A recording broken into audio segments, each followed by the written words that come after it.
Folks, stop what you are doing right now. I need you to hear this. If you have been saying, I'm fine for the last several months, and somewhere deep down in your chest, you know that's the biggest lie ever. This episode was made specifically for you. Not generally for you, not kind of for you, specifically for you. Because I know something about you that you might not even know yourself yet. You didn't just lose your child, you lost you as well. And nobody, not one person at the funeral, not one grieving prophet, not one well-meaning friend who brought you a casserole, nobody told you that this was going to happen. So today, we are going to talk about the thing nobody talks about. Guys, let's fly. Welcome, my sunblazers and heroes. Welcome to the Rosie Lastra Podcast, sponsored by Jeremy's Unity Flight LLC. I'm your host, Rosie Lastra, grief recovery coach, nervous system nerd, woman of faith, transformational life coach, and the woman who absolutely, completely, 100% refused to let her worst day become her last chapter. For those of you who are brand new here, welcome to the flight. And for my returning sunblazers, you already know, buckle up, because today we are going somewhere real. I lost my son Jeremy to a rare form of cancer, and I need you to understand something. That kind of loss, it doesn't just break your heart, it breaks your identity. There were months, 8 months to be exact, where I did not know who I was anymore. 8 months where I could not see past the grief. 8 months where the woman I had been, the mother I had been, felt like she no longer existed. And here's the part that nobody tells you about. I wasn't just grieving Jeremy. I was also grieving the version of me that existed because Jeremy existed. The mother who had a purpose every single morning. The woman who knew exactly who she was when she looked in the mirror. The Rosie who laughed differently, who felt safe in the world, who believed life made sense. When he left, she left too. And I remember standing in my kitchen one morning, looking at my own hands and thinking, who is this person? And where did she go? If that sentence just hit you somewhere real, keep listening, folks, because what I learned on the other side of this question changed my entire life.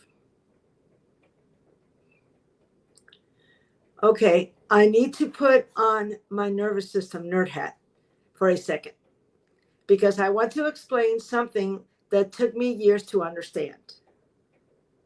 And once you understand it, I promise you, you will never look at yourself the same way again.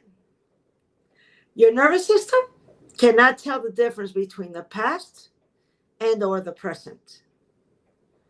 Read that again slowly, or listen to it again, folks. Your nervous system cannot tell the difference between the past and the present. So if you are still carrying the trauma of your child's death, if you are still in that grief, in that shock, in that identity collapse, your body is not living in the past. Your body thinks it is happening right now. That is not weakness, folks. That is neuroscience. Reverend John Scott, who is my professor, my teacher, and one of the most brilliant humans I have ever had on this podcast. He said it in a way that made me want to pull over my car. When a parent loses a child, the nervous system doesn't just feel sad.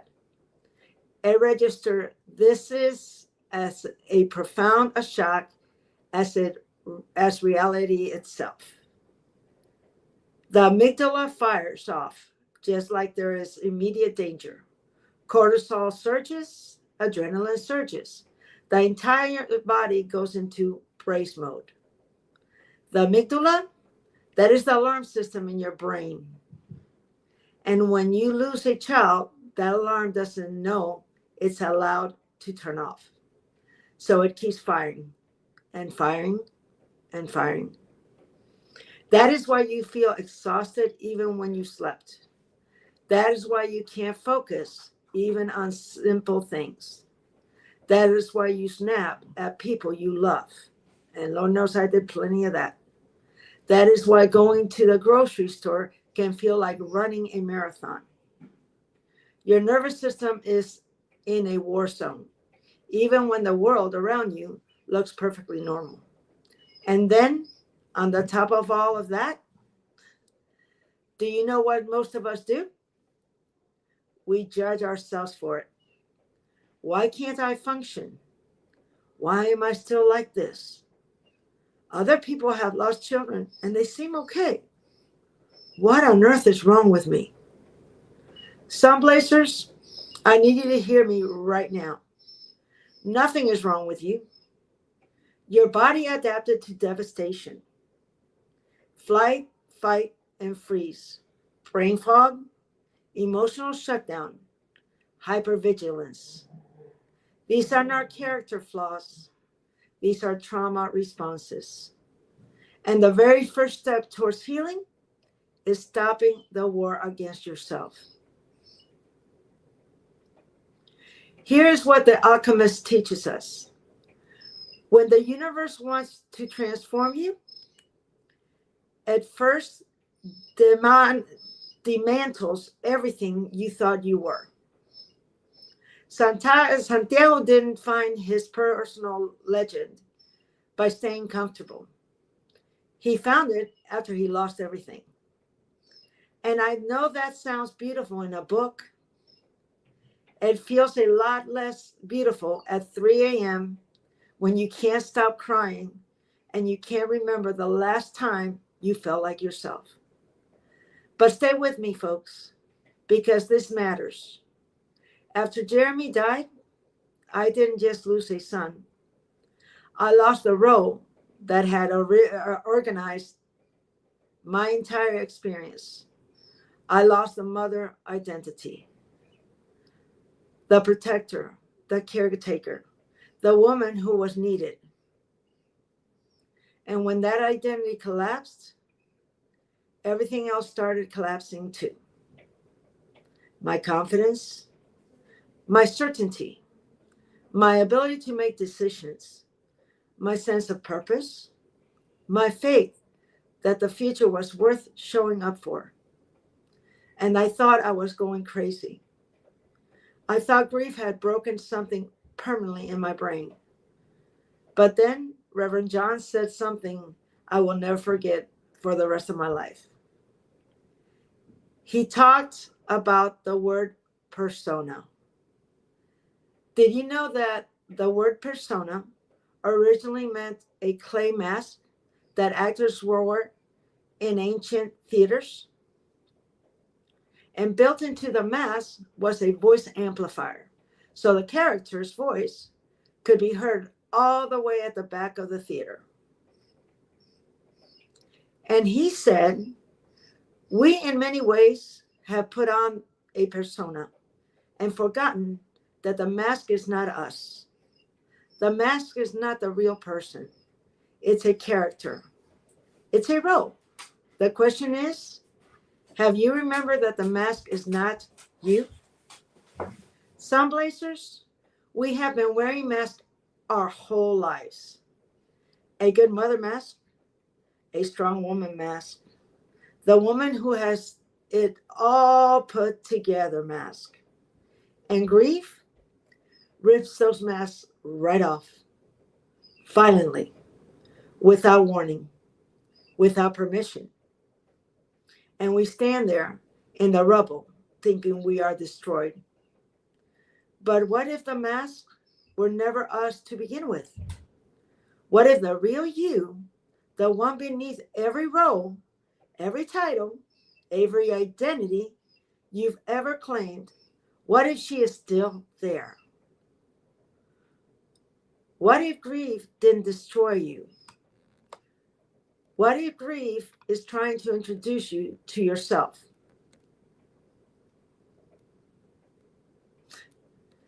Okay, I have to pause here for a second because if I don't laugh at myself a little, I will cry. And I already cried plenty earlier today. So we are pacing ourselves today.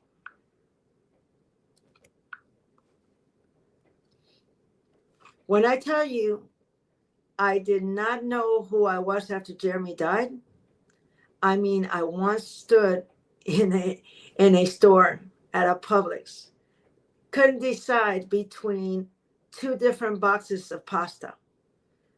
And then, like 20 minutes later, this one employee taps me on the shoulder. And she looks at me, she says, "Ma'am, can I help you? You've been standing there for some time." At that precise moment, I wanted to tell her that I couldn't even find myself because I was totally lost. That is grief, you all. That is what happens when your nervous system is running on empty and your identity has walked out the door. And here's the thing. If you have had your own version of that supermarket, you are in the right place. Because we are going to figure out all of this together. Now I need to introduce you to the second conversation that cracked my world wide open. If you guys remember, I spoke to Dr. David Kamitzer, nearly 4 decades in the healing arts, chiropractor, ontological coach, and one of the deepest thinkers I have ever had the pleasure of sitting across from. And he said something in our conversation that I need you to really hear. He said, when your stories don't occur to you like stories, when your stories occur to you like reality, those stories use you. Those stories start using your life. Those stories start using your body. Those stories start using your mind. Those stories start using your relationships. And you don't know what is happening until you begin to question whether that is what is happening or not. Say that slowly in your head, folks. Your stories are using you, not the other way around. After grief, so many of us begin telling ourselves a story. I am broken. My best days ended when my child died. I will never feel joy again. I am just surviving now. And I know I've said them all. And we repeat those stories and repeat it until it stops feeling like a story, until it starts feeling like the truth, until it starts feeling like who we actually are. Dr. David called this being lost in the matrix. You believe you are free. You believe you are making choices, but you don't realize that the entire range of choices available to you is being shaped and constrained by the story you don't even know you're living inside. And here is a part that shook me to the core. He said that when identity collapses, when we get our entire sense of worth and existence from that role, and then that role goes away, we suffer.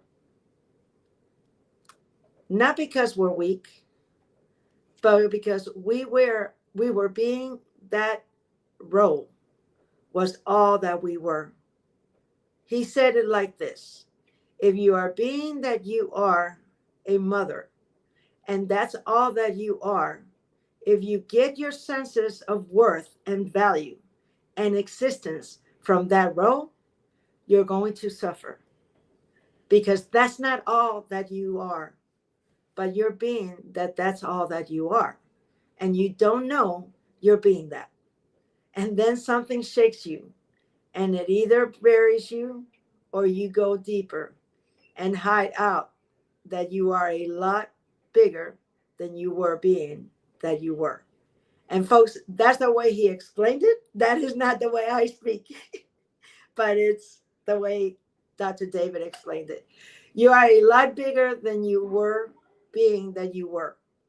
I want every grieving parent to print this sentence and put it somewhere you can see it every single morning, because the pain is not proof that you are broken.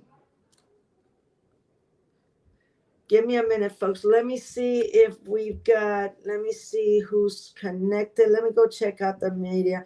Let me know, folks, where you're tuning in from. Let's see. Show. StreamYard. Let me go.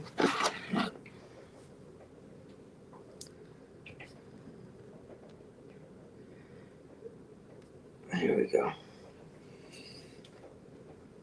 Let me see. Check out the comments. Please let us know where you're homing in from. Thank you, folks. Thank you, thank you, thank you. Let me go to...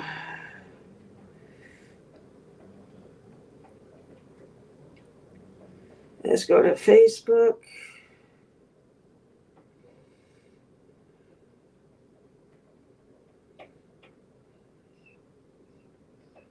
Here we go.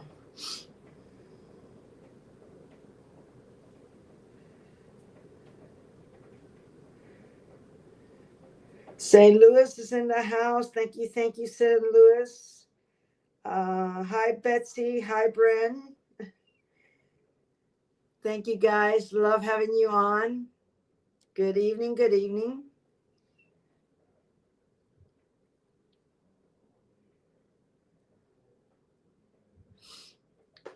I would like to go back, but now on the other side of loss, the invitation is to discover that you were never only that.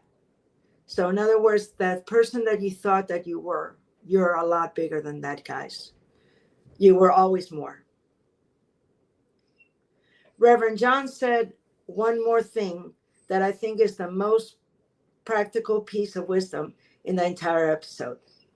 When I asked him, what is the one action a grieving parent can take right now to begin healing? He said, notice and don't stop noticing that you are not your thoughts, you are not your feelings, and you are not your emotions.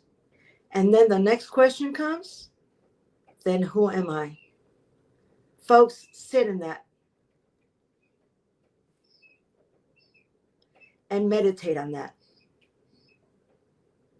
That is the whole game.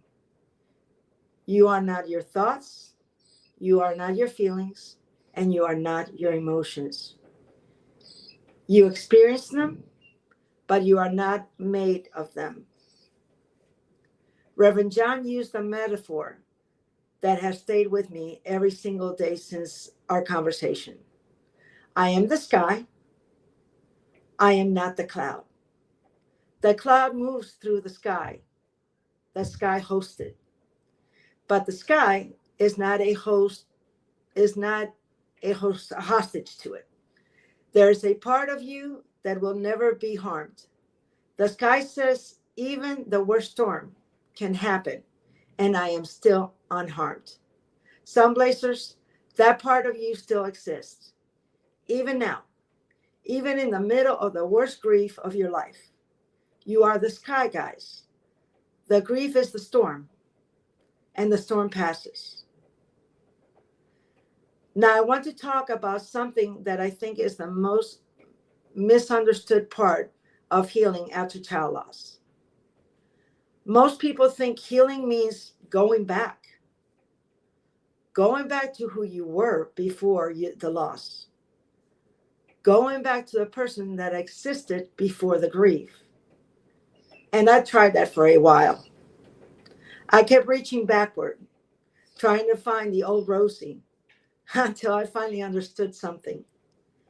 That version of me existed in a world where Jeremy was physically here. She is not coming back, because that world is not coming back. And that is not a tragedy, folks. That is the truth.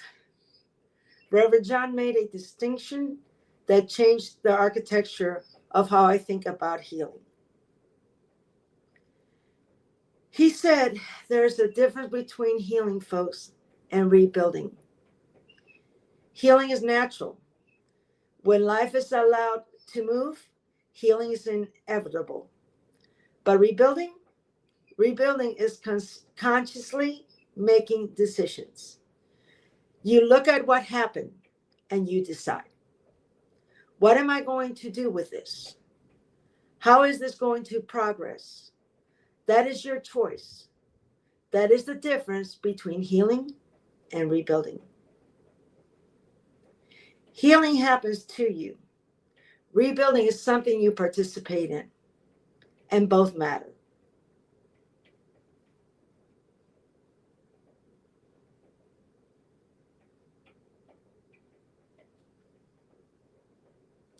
Give me a minute. Let me see.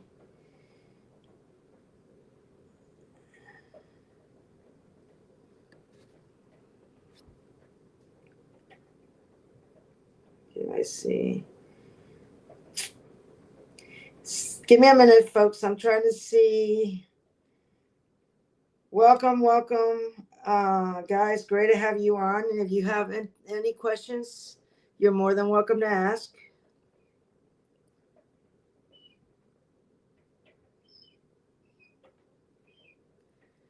Now, here's something that took place with Reverend John as well. I explained something that I hadn't explained ever before. When my son Jeremy called me up to tell me that he was going on hospice, I was angry. I was furious. And that same weekend, my sister-in-law from Tampa called me and she said, Rosie, you got to come up here.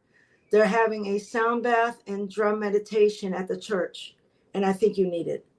So I decided to go. And guys, it was the most amazing meditation ever in the planet. I actually went from anger and frustration, being angry at God, being angry at Jeremy, being angry at myself, at everything.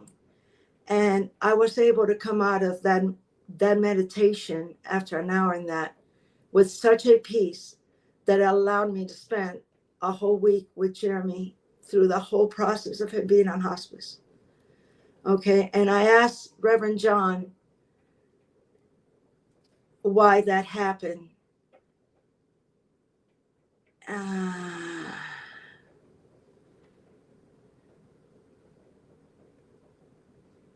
And his response to me was about the fact that life is about vibration.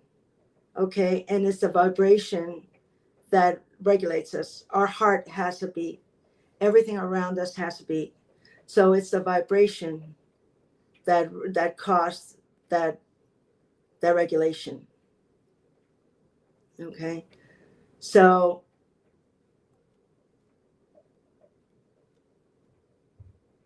going back,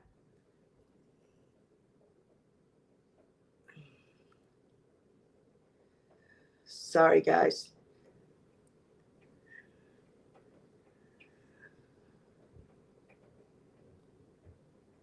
So folks, what I want to get you guys to understand is that you're not broken. That woman, that man that feels broken, you're not broken, my love. You're actually becoming. Okay, I want to share what actually helped me, not the inspiration version, the honest version. I went through a process of awareness and then more awareness. The moment I understood that my nervous system had lost its sense of safety, not that I had lost my mind, everything did shift. I stopped attacking myself for surviving. The body has to be part of the healing. Okay. I share something with Reverend John, which is what I mentioned to you guys about the meditation. Okay. And that's how my body participated in the healing was through that meditation. Questioning the story. Every time I caught myself saying, my life ended with Jeremy, I started asking, is this really the truth? Or is this just a story I've been living inside so long? And I decided to change it to, my son would not want me to suffer. Dr. David would say, the moment you know it's a story, you have a choice. You can't choose something you can't see. Awareness gives you back your choice. Faith, the real kind, not the pretty Sunday morning kind. And I am furious at you, and I am still here kind. And boy, was I furious with Jeremy, but I was always there. And I do not understand this, and I am still reaching kind. Reverend John's mantra became part of how I started every single day. Love is who I am. Gratitude is my attitude. Abundance is my nature, and well-being is my birthright. Do I believe it every day? Sincere fraud, like Reverend John said. Not always, but I say it anyway, because the body hears what the mouth speaks. And then, of course, there's community. By becoming part of a community, healing was not alone. Okay, it happens in safe, healing happens in safe connections with people who understand specific weight you are carrying. That is why Jeremy's Unity Flight exists. You should not have to figure this out alone. And then the last one is purpose. Like Dr. David says, something I think about constantly. You decide before you came here what you wanted to learn and where you could contribute to others. It's not one of the or the other. It's learning to have a balance. Jeremy's death shattered me. Jeremy's legacy rebuilt me. The pain didn't disappear, but the pain found somewhere else to go. And that changed everything. I want to close with a prayer, my God, my fellow Sunblazers and heroes.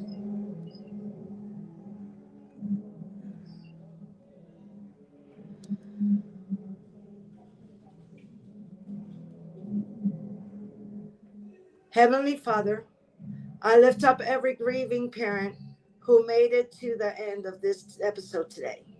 You know what it cost them to press play. You know the nights they didn't sleep, the days they went through the motions, the moments they smiled so nobody would worry, and then fell apart in the car or on the way home. Father, remind them today that they are not abandoned. Remind them that losing their identity after losing their child is not weakness. It is love with nowhere to go. And love with nowhere to go, when it finds direction, becomes the most powerful force on earth. Calm their nervous system. Quiet the alarm that has been firing since the worst day of their lives. Restore their sense of self, not the old self, the emerging self, the one you are still building. And help them remember their child's story did not end, and neither did theirs. In Jesus' name, amen. Sunblazers, if today's episode moved you, share it, like it, and send it to somebody who needs it today. If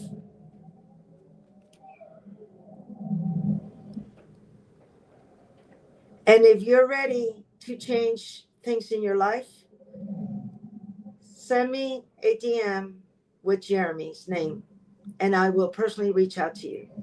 Thank you very much, Sun Blazers and Heroes. Thank you so much for being here. And remember, at Jeremy's Unity Flight and the Rosie Lastra Podcast, your healing matters, your story matters, and oh my God, do you matter? Let's fly together and have a wonderful evening. Good night. God bless.